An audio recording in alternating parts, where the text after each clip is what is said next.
Hello, it's Sandy from Sandy Cogdell Designs, and today I have a cute little Christmas or winter card created with the stamp set called Frost Bite from Trinity Stamps. I purchased the stamp set just about a year ago, and this is the first chance I have had to sit down and actually play with it. This card also has a fun little surprise feature. It lights up. It's the first time I've used Pear Blossom Press's little light systems, and I've got to say I love them. They are so much easier than Chibitronics. Go ahead and give me a thumbs up if you like this video, or subscribe if you want to be notified of future videos. Let's get started. We're going to start off by working on the background of this card. I loved ink blend, so this is just right up my alley. I am starting off with Lawn Fawn's Hillside Stencil, and I'm just going to lay in some little snow hillsides or little snow drifts. For these little hills, I'm using Salty Ocean, and I'm just going to place that stencil where I think I'm going to like some hills. This piece of paper is cut a little bit larger than what the background of my card is going to be. This is actually a square card, and I'll be cutting this down to 5 by 5. I'm not going to use another color on this ink blending for the hills, although I definitely could. I just wanted to make sure that I still had some white showing to kind of give us that feeling of snow. Now I'm going to be using that stencil as a mask so that I can start putting in my sky. I'm going to start with tumbled glass at the bottom and then move into some Salty Ocean. And I'm using that color so it kind of ties in with my little hillsides. And then at the very top, I'll be using Blueprint Sketch. Now that I have that just the way I want it, I'm going to water down some white acrylic paint and just kind of speckle my paper to create some little snowflakes in the background. In order to help create that nighttime vibe, I'm going to take some black soot Distress Oxide ink and go around all the edges of my card. I loved what I did so far, but it didn't feel like nighttime to me. That's why I'm going back in with some of the black soot ink. Now I've got all my images stamped out on my Express It blending card, and I'm going to go ahead and start coloring in all my little friends. For my penguins, I'm using C0, C3, C6, and C9.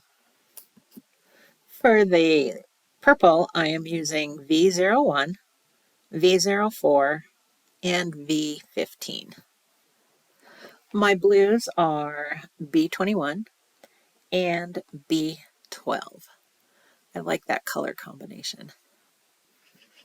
My magenta or hot pink is RV14, RV25, and RV69. My yellowishy green is YG00, YG03, and YG17.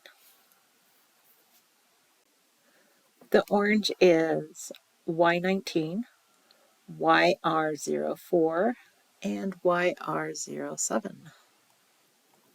The yellows are Y02, Y06, and Y18.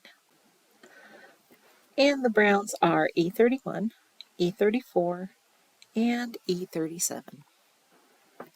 For the ice on the igloo, I started out with B21 and outlined all of those little ice blocks, and then I felt like it was just a little bit too harsh, so I went back in with a little bit of B12 and just kind of softened those lines a little bit.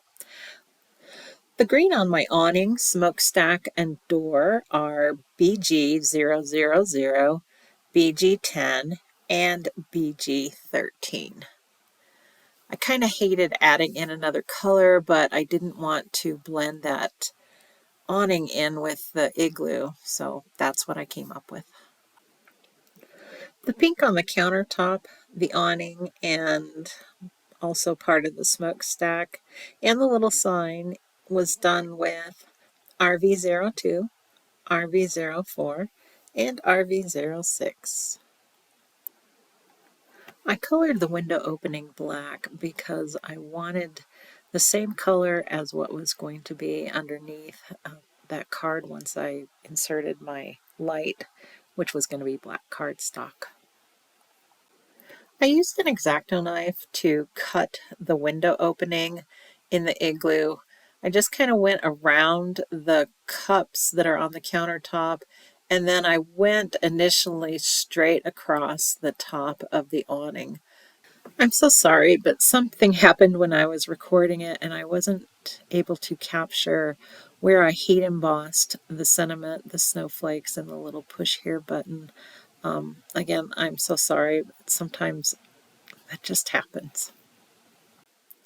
I'm using a single light from Pear Blossom Press, and this is really the first time I've used one of these. So right now I'm just trying to figure out where I need to locate my little light based on where I've got my push here little sentiment on the front.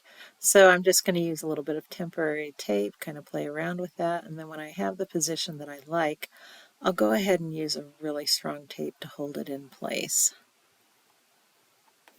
I feel pretty confident at this point that I had it in the right spot, so I'm going to go ahead and put my foam tape around the outside edges of the card, along with down the side of where that little light is, and at the bottom I wanted to kind of block off the light so it stayed focused just on that countertop. Now you're really going to start seeing a struggle session. Once I got it all put together and I was getting ready to adhere it to my black cardstock, I realized that that light was not in the right space. And I couldn't actually move the light because of where I had heat embossed the instructions. So I had to peel off the light, and fortunately I have one of my favorite tools called Undo, and got that light pulled off where I had initially put it. I then had to trim down my window opening just a little bit more so I would get more of the light in it. So I took my little fine point scissors and trimmed as close as I possibly could to the top, or well, I guess it would be the bottom of the awning, just to give that window opening a little bit more space so that my light would shine through. Just those little adjustments seem to have done the trick. So I was able to finally adhere the front of my card to my cardstock back, and I felt like the light was in the right position. Like I said in the beginning of the video, I really like the Pear Blossom lights. I find them to be way more user-friendly than Chibitronics. Anyway, that does that for this card. I am just thrilled with the way it turned out. It would be a perfect card for either Christmas or a winter season.